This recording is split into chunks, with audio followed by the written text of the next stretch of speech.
right, so today I have the pleasure of having a discussion with Voxaroth, otherwise known as Seth. And today we're going to go over some of his open decks. So I'm really excited to go over this. So, how are you, sir?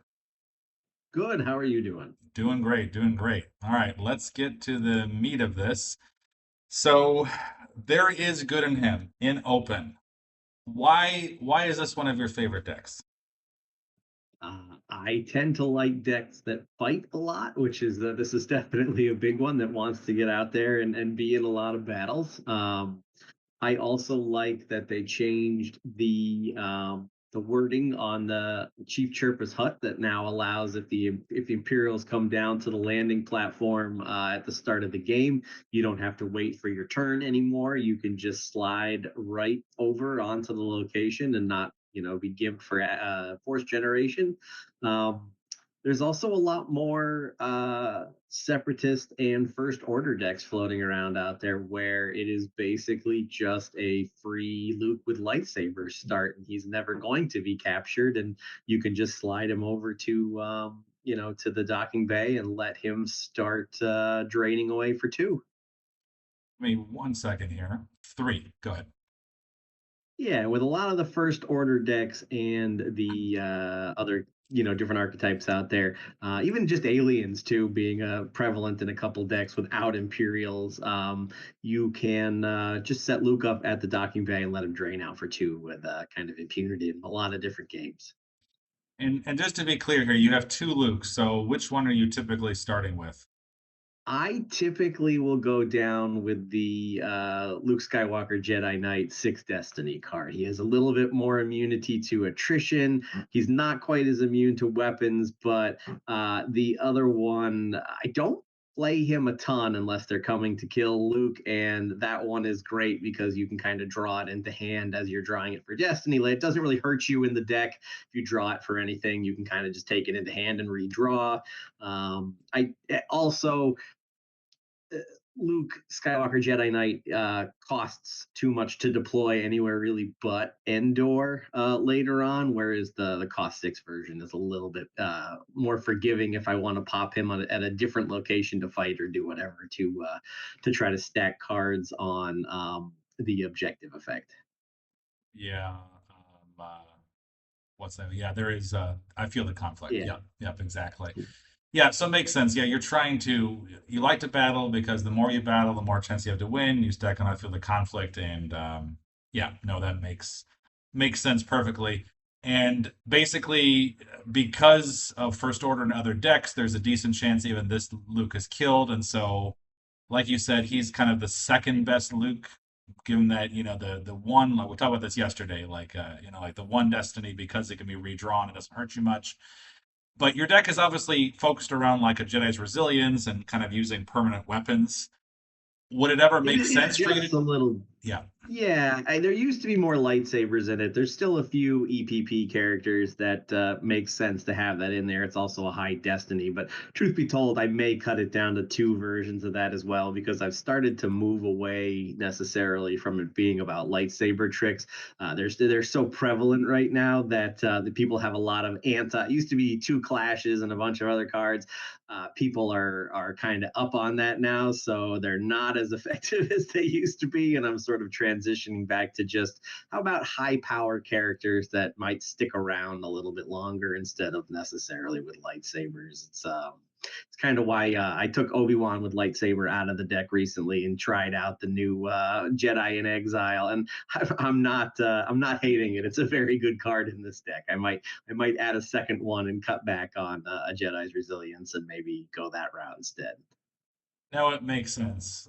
Yeah, I mean, I was just looking at this text. Yeah, like you mentioned the other day, like eight deploy, but he adds a battle destiny with three different people, and his opponent's characters are power and forfeit -1. So I mean, that is huge that they have a big stack. I mean, are you typically fighting big stacks of people, or is it kind of like just a couple? No, but even in a stack against three, having the whole stack be power -3 is not a bad a bad thing to do. I'm also trying to barrier a bunch or clash, so I'm often just adding him to maybe an already established stack of my own.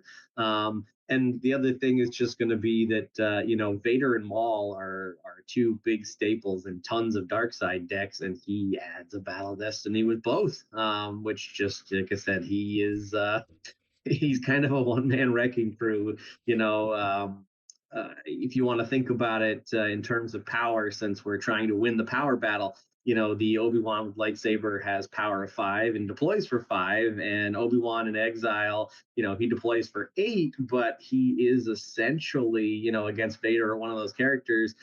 Even if you drew a 1 for destiny and made them power -1, he's power of it. He's got his own 8 or more.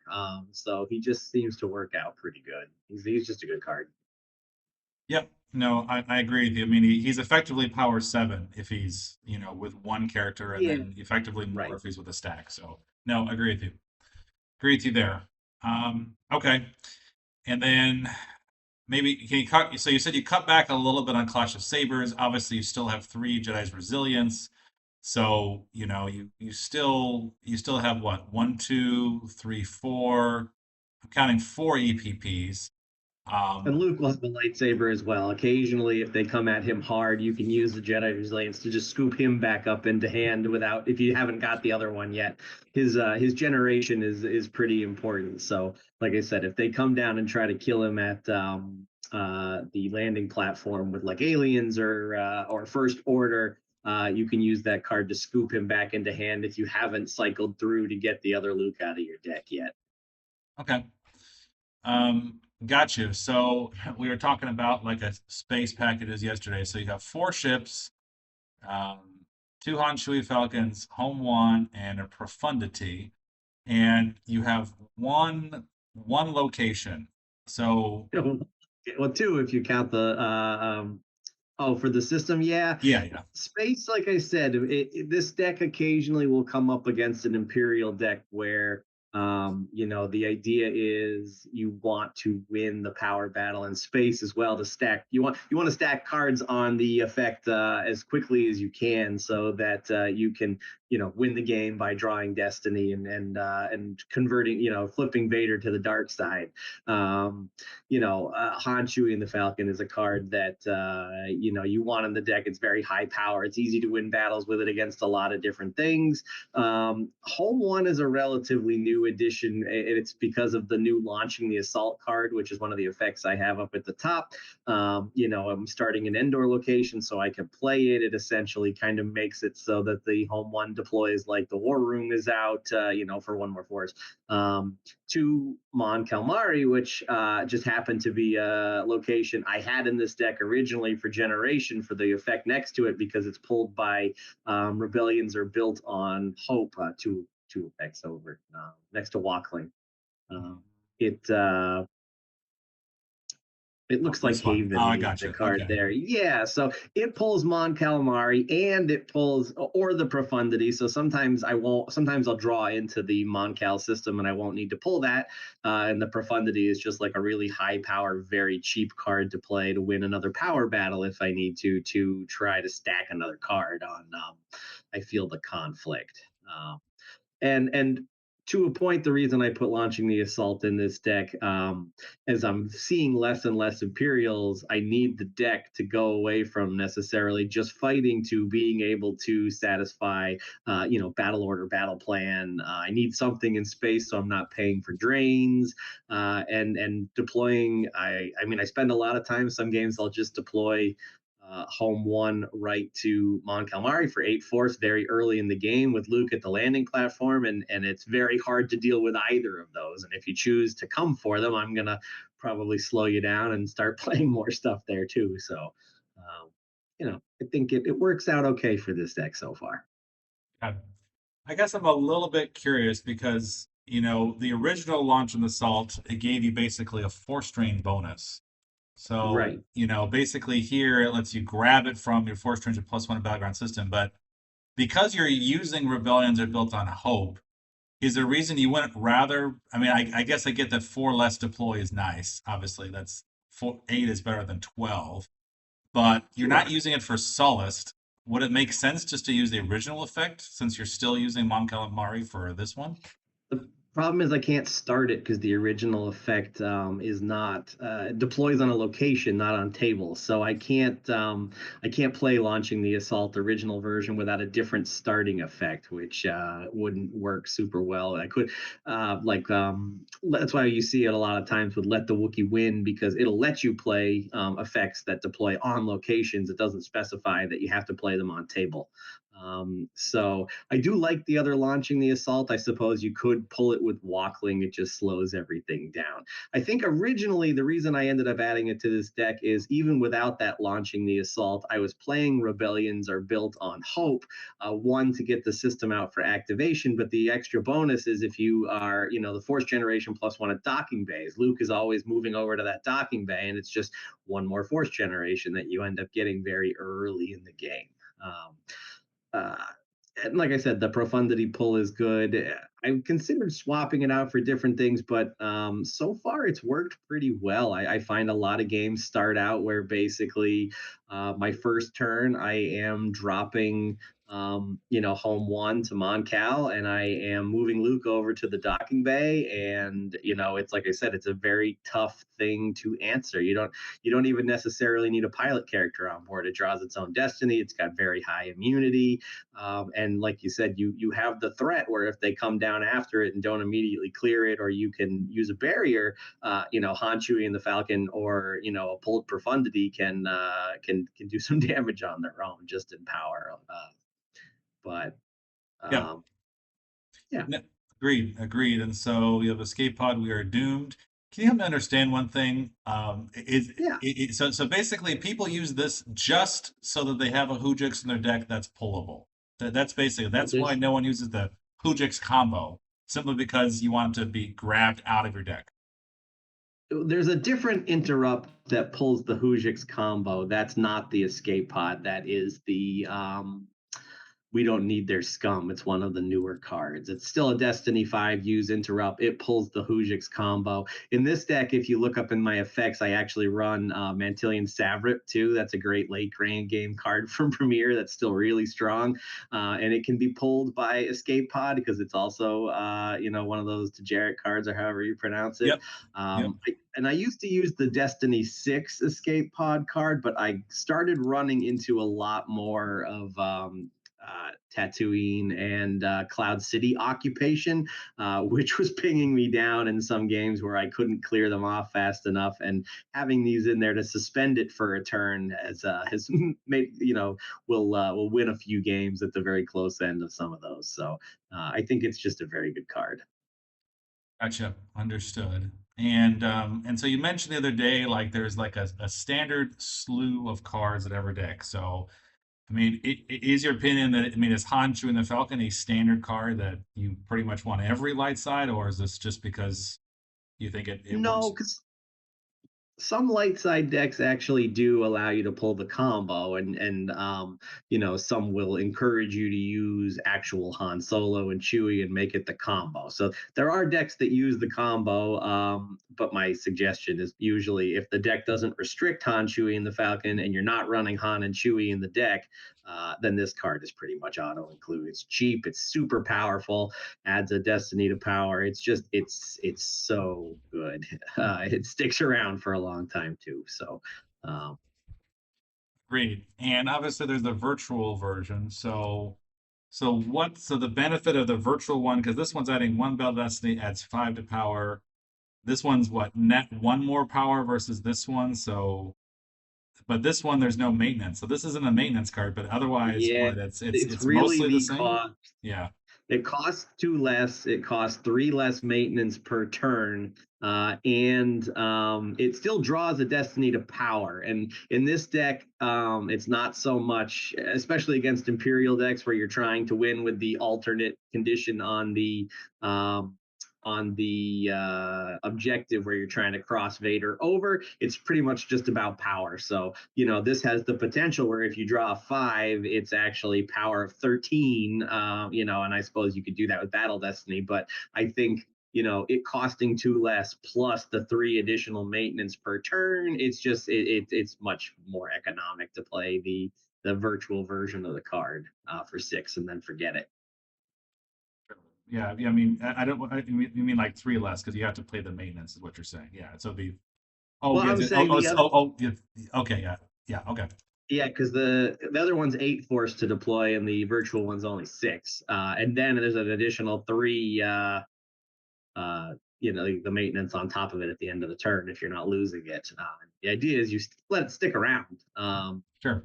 It tends to be pretty good. So Okay. Makes sense. Okay. So yeah. So recommend this most decks unless you have individual Han for some reason. What about kind of your light side folks here? I mean, we mentioned Ray, so you don't have the typical Ray or the Ray with lightsaber because you have kind of the Jedi resilience theme. But I mean, are the rest of these? I mean, you have two Screaming Landos. That seems extremely common. What about the rest of your yeah. choices here? Ahsoka is a very common choice. She's one of the first characters over there. I mean, if you're not restricted from her, she's one of the best characters in the game. She's basically reverse Anakin Skywalker. Instead of making, Battle Destiny draws +1, the opponents are now -1. With her immunity to built-in weapons and the reduction in Battle Destiny, she's just such a good card. You can kind of stick her down, and she does a lot. She also has the weird, even though she doesn't add anything in space, she has a pilot icon. You can stick her on a ship and make those Battle Destinies -1 as you want. So she's pretty flexible in that regard. She does a lot. Anakin Skywalker should be in there somewhere. He's Yeah, obviously staple card. He's cheap. He does a lot. Saves you force, has just an all around. And again, same thing. You stick him up in space. He's just as good up there. He's very flexible. I think the next cards are like Cassian Andor for obvious reasons. He's a spy, so you can stick him at a 2-0 location later in the game to drain, or just his ability to cancel a battle destiny is very good. So, repeating myself here, but again, he's a pilot, so you can stick him on a ship and do the same thing up there as you can on the ground. Just like all around a very, very good card. Harrison Dula, adds Battle Destiny with Imperial or with 2 of your cards, which are Rebel. There's a lot of Rebels in this deck. So, again, a very flexible ground or space card that you see in a lot of different decks. Uh, uh, Coron Horn. Uh, having spy protection is good, especially if they're playing them and you're just going to stop Luke's drain and not do anything otherwise. But again, having extra spies in the deck is always good if you're going to try to go force drain at non-battlegrounds later on. Um, Lay is good. She gives you an extra. I mean, this isn't a standard card in every deck. This one is probably more attuned to this deck. I like the extra activation. I like that she gives Luke immunity to a couple things that can be annoying, like you were beaten or sniper in against like Maul or something else. Just some a lightsaber wielder that might not be an Imperial who's going to capture him right away. She's just pretty decent. And then I think to your point, Ray is sort of auto. The other Ray is sort of auto include in a bunch of decks. In this deck, I don't find her quite as useful. And Ray with lightsaber has sort of fit the theme a little bit more that I was using with lightsabers. If I do go the route where I start taking more a Jedi's resilience out and start putting in different characters, I probably will cut her and put in the other Ray who will let me pull through the use pile a little bit more. But the deck is sort of evolving as we go along. As I play it, I swap out cards here and there, and this is just sort of the latest iteration. Last auto include card is probably Yoda. Yoda is always pretty much in every deck. He's cheap. He almost always has power of 6, unless you're doing something wrong. And he's got Destiny of 4, which is great, and he can actually be pulled by the Jedi Council Chamber and move over to various locations depending on your opponent's deck as well. So it's just good. gotcha. Okay. Cool. Then, oh, and you have neighbor leads. That's interesting. So, yeah, that's not in every deck either. Yeah. You'll occasionally run into an Imperial deck that does not have Darth Vader in it, and they will not come for Luke. And you want to send Luke on adventures sometimes to be taken if they're doing certain things. So, Okay. it's one of those cards, especially in a beats deck, where if I play a bunch of characters down to try to stack a card on, I feel the conflict, and they do some tricks, and I can't do it. rather than chasing them around, I can neighbor leads over and try to put another beat down on those guys.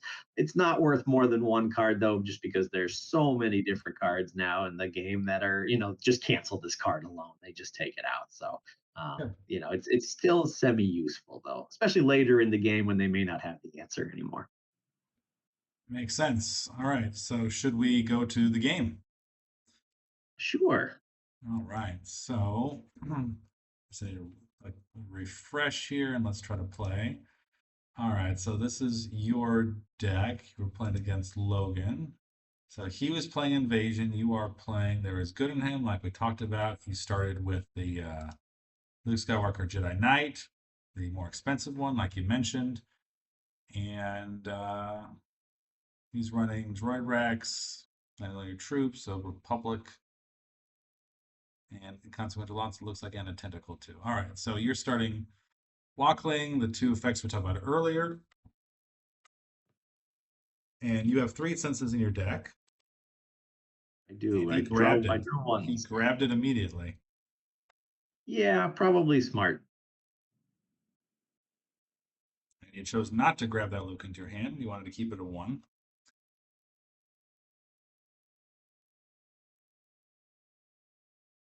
There's enough sixes that I was a little concerned.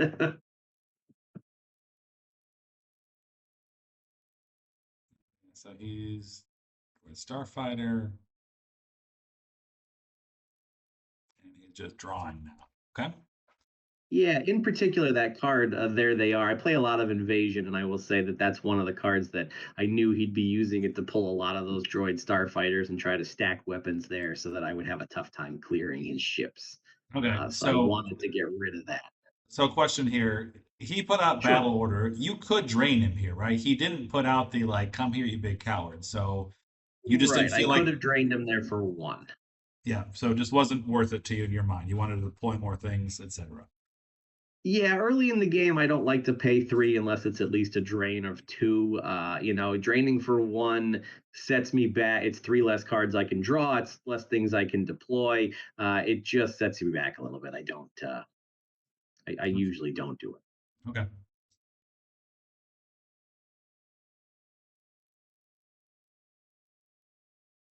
I looked for home one here. Couldn't find it in the deck. It was activated. I deployed on Chewie and Falcon instead. Okay. There's the other. There they are. Again, that's one of those cards in Invasion that I play so much Invasion. I just know that he wants to use it to get starfighters and droids out of his deck so that the bad destinies come out. So my goal was to not allow him to do that whenever possible. That's why I canceled the first one. Sure. Okay. So you're playing this defensive shield because you're, That oh, was because he not a has, great move. I didn't really think that through. That was supposed to be, oh, he's drawing up. I didn't take into account that because I had played Han Chewie and the Falcon the turn before, I was actually going to drain him for three between Luke's sight and the system. When I played it, I was thinking, oh, I probably am not going to do drains this turn, and I just had forgotten that I had actually gotten a ship out and I didn't need to pay. So I probably, it didn't matter too much because in my hand I actually have a defensive shield puller that I don't need this game for its original intent, which is Blizzard 4, like Blizzard 4. Oftentimes, the opponent with an Imperial deck will play Blizzard 4 to the landing platform. It sucks Luke inside, and then they don't pay the maintenance, and they all go away, immediately go away. So I keep that card in the deck to prevent Blizzard 4 from deploying an Imperial character. But I could have used it later on to play a defensive shield because that's pretty much its only other benefit against invasion. right. So you're saying you should have used this to play defensive shield, is what you're saying? Instead of, I'm saying the pulling throne back didn't hurt me because it wasn't like I was going to get shield busted this game, but I didn't need to pull it. I pulled it thinking, he drew a hand up to 16. I was going to make him put cards back. What I didn't take into account is I was about to drain him for three the next turn, and then he'd be below the 14, and I wouldn't be able to use the text on thrown back anymore to oh, put well, yeah, cards back. okay. At end of a turn, that's the problem because you were Yeah, doing the that's the beginning. key. I So, see. Gotcha. I pulled it without really thinking it through, and then once I drained, I kind of said to myself, "Oh, that wasn't the smartest pull of a." I mean, it didn't hurt me, but it wasn't Gotcha. the brightest thing. Gotcha. And now he's going down. Yeah, he's removing Right. from his hand. He's removing duplicates as well. So okay. All right. So you find home one this time, and you are deploying not to Naboo. You don't want to fight him yet. Okay. Can't go there because there's no force icons on the boot yet. Oh, that's true. Okay. But you're moving over and you're leaving Chewie there. So you can have two battlegrounds. He wants to I'm not fight you. super scared of invasion space. They don't have any cards that are going to add to destiny draws or bust my attrition. It's mostly just going to be him trying to survive anyway. So he stops you from shooting with O switch off. His battle destiny is not great. No, he got unlucky there a little bit. I think he was hoping that he could bust Luke's attrition or at least get higher in power. So I was discarding some cards from hand. It just didn't work out that way. So you got one card down on Field of Conflict. He didn't battle you here at all. Why not battle you? Because destiny He because doesn't want to. Like I said, he can't clear me. I have yeah, higher power than he does. yeah, And while his cards are all just about survive, like forfeiting them and surviving. I see. And so his goal is not going to be to fight me, but yeah, that's why I split the ships up to begin with. I don't want him running around. I want him stuck somewhere so that again I could do this and deploy profundity and kind of come down in a couple different spots to fight it out. Okay, so you deployed a Ashoka Tano. You're deploying here. You're going to battle here. But you started a battle here, so you are holding back your screaming Lando for a future battle where an extra battle destiny is more decisive. Or help me understand this one. Some of it was also what I had left in activation. I wanted to play something down with Luke that was going to stick around. My thought was if I played Ahsoka Tano there, she has immunity to attrition against some droids that don't. I could probably get through the droids without having to forfeit. Her other thing is, like I said, with her destinies -1, I had a very good chance of like I said, not losing either character from there, which is sort of what I wanted to set up that drain of two and not me killing those droids with just Luke or having to forfeit Lando afterward still opens me up to him just taking them off droid racks the next turn and redeploying them. We have to go through the same song and dance all over again. Maybe I don't get as lucky with his destiny draws the next time. So Ahsoka is mainly just I want her to stick around on Endor with Luke to make it a little less decisive. I also want to kind of keep Lando available because I probably do want him in space eventually to add a battle destiny to try to finally get rid of all the cards up there. But right now, I already have the power advantage, and I'm going to make him forfeit a bunch of cards. And I mean, I just now didn't seem like the time with how much force I had left in my deck. I was probably I actually wouldn't have had enough force to initiate the battle on Endor and pay his maintenance with what I have, left in the deck and in my activation pile. So, uh, I mean, I yeah, it was sort of a assume. decision to hold him back. Okay. I mean, I assume you play Lando usually just to let him die, right? Like forfeit or whatever. But Yeah, maybe you and disagree. I think I'm in agreement. Usually he dies, so you don't pay the maintenance. He becomes the card you're going to forfeit.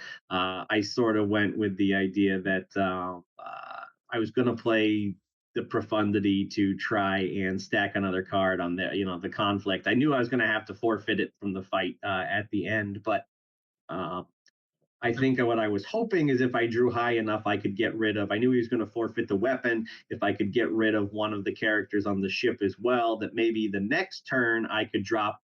Maybe he wouldn't think he needed to shore it up based on how it went, and maybe I could throw Lando down for the next battle and maybe be rid of all of the cards in space, which would be a huge benefit. Invasion doesn't have a lot of like I said, they don't have a lot of space in the deck. So as long as I can clear him from space, I'm probably not going to see any more of it the rest of the game. Okay. So we're gonna see how your battle goes here. So you draw a 3 battle destiny. He drew a 6. 6 was rough. 6 was rough. But you needed to lose the ship, and unfortunately, I mean, you want a little more. You want to lose 2 things. Okay, yeah, but he lost that too. So okay, all right. Yeah, I And did accomplish what I wanted to do was to get 2 cards off his stack. He has like 50 million O switch offs. Okay, I guess it makes sense. Yeah, he's got a lot of those. So 5 Battle I don't have Destiny. a ton of weapons in the deck, so I'm not super concerned about it. Yeah, so the Destiny -1, but your plan worked out. Yeah, you're right. You didn't lose either one of your people. And he has to lose both of them. And some, yeah, he's Yeah, got, I think we're pretty close to him kind of scooping here for this particular yeah, game, he but did. Yeah, uh, yeah, yeah, he was in a tough spot. Like I said, some of it was just Invasion's not a great matchup for the point where I said, you don't see any deck you don't see Imperials in. Luke is sort of free to do his thing, and you can focus more on other locations like space. It kind of puts the Force generation is just so good in this deck, and um, to the point I only had to put two extra locations in the deck to make it work. So it's pretty good. good. And so his droid racks to take a battle droid from your hand. So yeah, I mean, he wanted to cycle his droids if he had enough force just to keep on deploying these, but you were doing overflow too. So yeah, no, you have 3 cards stacked. You were doing good. Cool. Yeah. All right. But it doesn't always go that way. I mean, a lot of times it can go the opposite, but uh, this is a decent example of how the deck just sort of sets up fast in a couple different locations, and allows drain of three to happen almost on by turn two you're set up and ready to go for that, and it sort of demands its own answers. On top of just wanting to fight the entire time, which is what I enjoy. It's not a fantastic deck all around, but it is really fun to play. Agreed. Agreed. Okay. Then let's take a look at your dark side deck. So, all right. So you have your own version of Invasion. Um, and looks like you have Droid Rex 2. So maybe you can discuss, this version and why this is a favorite deck of yours. Yeah, this is again one of those evolutions. I play the standard droid racks with blasters for a very long time, and I liked the different pings and I liked the different things. And one of the cards in here that I really enjoy is the one next, I can't think of its name. It's right next to the Phantom Menace card, the double hologram card at the bottom. It's an effect. Um, there it is. They will be no match for you. This is a fun card to get out Maul's lightsaber and kind of recur it, especially with Maul Lone Hunter, because it's similar to Luke in the last deck. If you draw him for Destiny, he just kind of cycles into hand and you redraw, which it puts him in your hand quite a bit. You're able to get him out pretty consistently. And with the location down the bottom, that he is power +2 at the Theed Palace generator. Right there, so it makes him power of 9. He can drain for 4 there, which is really nice. You can get him out there turn 1 a lot and just let him sit there. And then the gimmick of this deck, if you look up at the devices, is actually the observation holocam. I like this card with him being power of 9 at the jungle and the throne room. You can put those cards on either side, and then you can kind of send down a B2 battle droid to either site, and add 9 power to it whenever it goes down to battle. And then when it loses, you put it on droid racks, and then you pull it back off droid racks, send it back down, and fight for power 13 apiece. And it adding 1 to attrition is pretty good. There's ways around. If they want to stop that from happening, they kind of have to come confront Maul directly at the generator, which with his big lightsaber and full immunity against Jedi, if you have the Phantom Menace down, makes him kind of tough to deal with on his own. He's not a guy you really want to go toe to toe with, but if you leave him alone, then he helps out the droids on either side a lot. And you can get some big drains going because, like I said, you'll drain for 4 at that site very early on, and the other 2 sites both have force drain +1, so you're going to be draining at 2 from both of those. You don't even really need to flip. I don't flip the objective a ton. There's certain decks you want to, but otherwise I find it's really just about keeping space up there and trying to have it be ready to move away and maybe try to help you not pay for drains later in the game. But I'll talk you through a little bit of it as it goes along too. Some of it will start to make sense in terms of getting 3 devices out. with the Death Star reactor terminal, which is the other effect that I start, helps get it out relatively quickly. If you accidentally discard them, that you can redeploy them from the lost pile. And it also does a great job of just every turn when I activate force, I can peek at 3 cards and pick the one I need for that turn to kind of move forward. It's just kind of a neat little deck.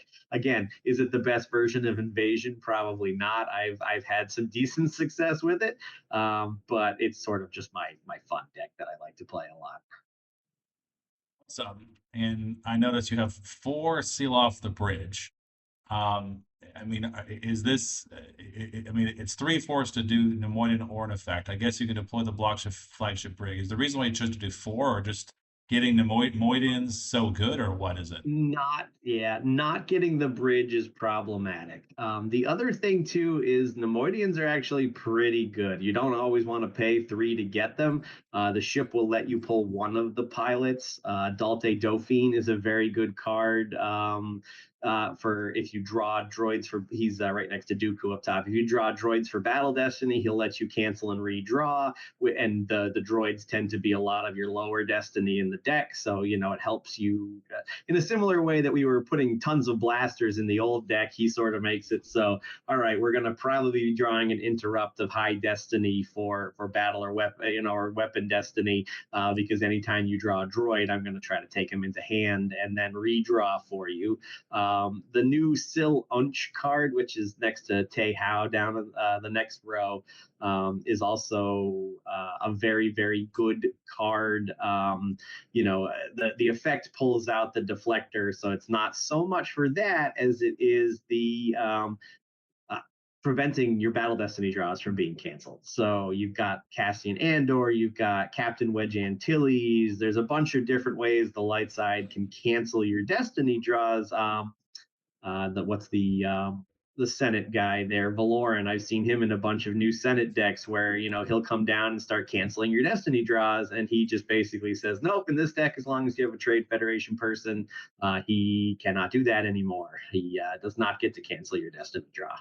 Um, which works out pretty good. I'm finding him to be very effective counter to a bunch of different light side tactics. And then Tehao obviously is a very solid card you want to have up there to cancel drains. So I don't hate Seal Off the Bridge also, because if you look at a couple other cards I have in the deck like Lateral Damage, uh, that is a good way to survive in space when they have to deploy somewhere else, come over to Naboo because they don't have force icons. You can kind of slap this down. Actually, I think in this game you're going to see me do it. I'm going to put it down against an outrider, I think, to kind of save me because I can't really fight otherwise. Um, and then otherwise, like I said, it can be used kind of like a masterful move combo to pull a Phantom Menace to help Maul out. So having 4 of it is not a terrible thing. It helps with keeping activation a little bit more consistent, and it can help you pull a crucial card that you may not draw into otherwise.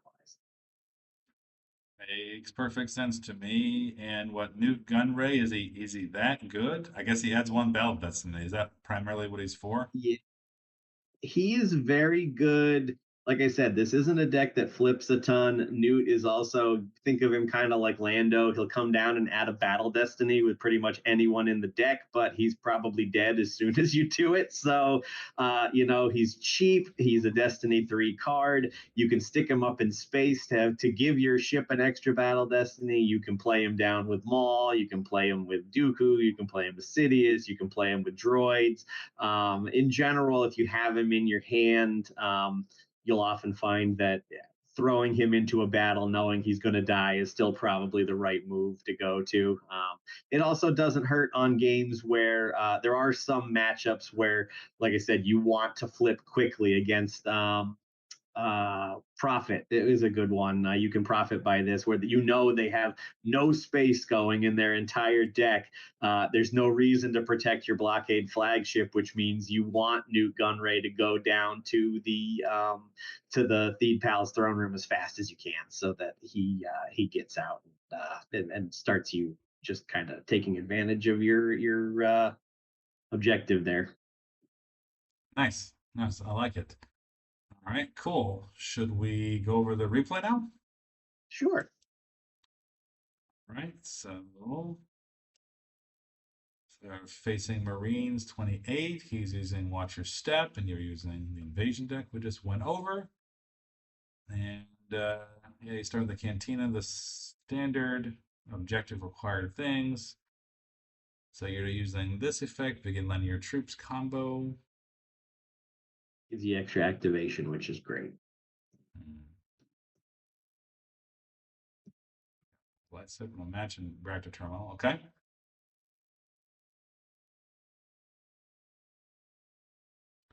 So he's using Millennium Falcon V. Yeah.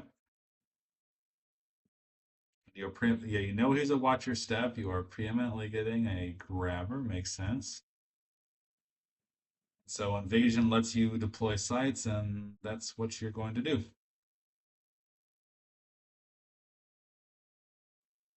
This is one even with four still off the bridge. I did not draw it in my opening hand, which is, like I said, activation can be somewhat painful, but it doesn't seem to be so much this game.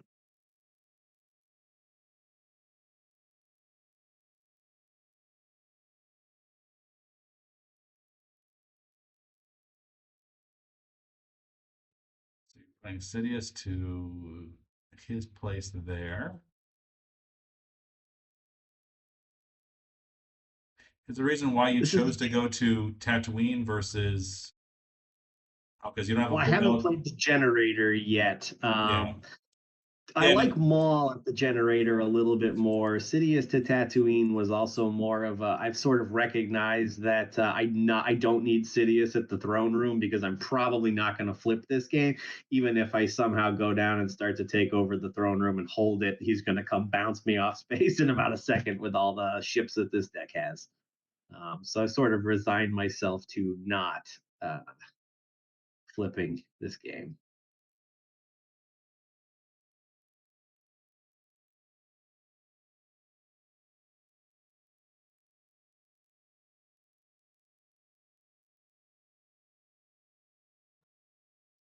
point Dante Delphine. He barriers him. Okay. But he sets you up so you can get your battle droids in hand, try to get rid of low destinies. Mm-hmm. Trey Howe, I mentioned that earlier. Tehow.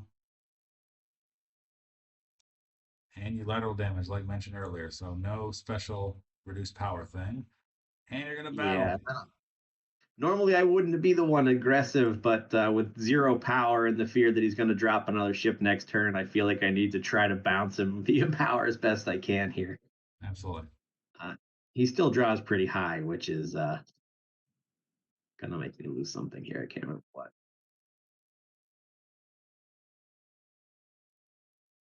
Yeah, this is not immune to attrition. Hmm. No, with the device, it is immune below 5 Yeah, because the generators will give it that.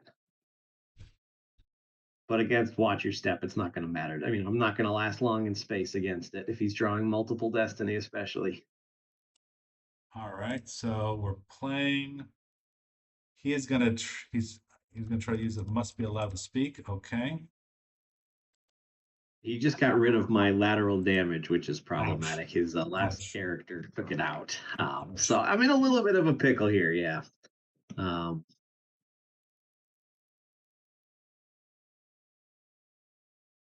Okay, you have a battle droid, and the battle droid should have more power here. well, if you look over, I put the device there, so he's going to get Sidious's power as well. Yes, that's what we want. Nice. Yes. So you're gonna crack his immunity and high power, and he is gonna crack yours. But you do have a droid Rex out. Yeah. So he'll be back. And I don't know if this game I ended up redeploying. He's taking overflow. Took overflow there, so that's good for you. You are running away from Naboo. Yeah, I want nothing to do with that system anymore. It is death for me. This is what I do most games: is run around. Yeah, here I think it's very easy to forget that Naboo is not a battleground system if I'm not flipped. So I think he tried to pay for a drain there and it didn't work out super good for him. But So he's trying to hack you. Good for you. Yeah, that was just bad luck on his part, I think, too. I had sort of resigned at this point that I was going to keep running away as best I could and keep my space alive as long as possible. But I was pretty much doomed. I needed to spread out on ground and establish a pretty decent force train presence there to try to make up for it. I mean, you did it though. Yeah. Marines conceded, and he would have had to take a lot of overflow or sacrifice his Luke, and so nicely done. Beautiful. Yeah, I think that's pretty much the point of this deck is yeah, I'm not playing it as a flip. It almost never flips. I would say I probably flip one in 6 games. I flipped the objective. Otherwise, it's just a platform to try to fight. If you've learned anything about my decks, I like to fight a lot, so I put stuff down that can. Uh, Nicely done. Well, that was really cool. I think people enjoy your replays and decks. And any other final thoughts about your decks or playing them or Star Wars CCG in general for people to get better? Yeah, that invasion deck is not great against the new hidden path deck. I will put that out there to Okay. start. It is not going. It does not. They have just as much recursion, and their stuff is a lot tankier than my stuff. So it does pretty well against it. But no, I think my general consensus is play decks you think are fun. I like to homebrew and kind of work on it a little bit at a time. Is why I tend to play the Jawa format over the open format. Banning a few of the more popular decks is usually a little bit more fun than just taking a beating over and over and over again. But yeah, I mean, say similar to what we talked to yesterday. I think uh, my preference is probably, like I said, a game that's a little bit closer. I felt like I knew how both of those games I sent you were games where I won pretty quickly, but there's twice as many games where I lose, in a long grind or something else. And they're to our point yesterday, there's things I think could be better. It's still a really fun game though, all around. So if you're having fun playing it, then it's probably a good game for you. Awesome. Well, no, I appreciate the replays and decks. It was fun watching, and thank you so much. And we'll talk later. Thank you very much. Thank you. Take care. Bye bye.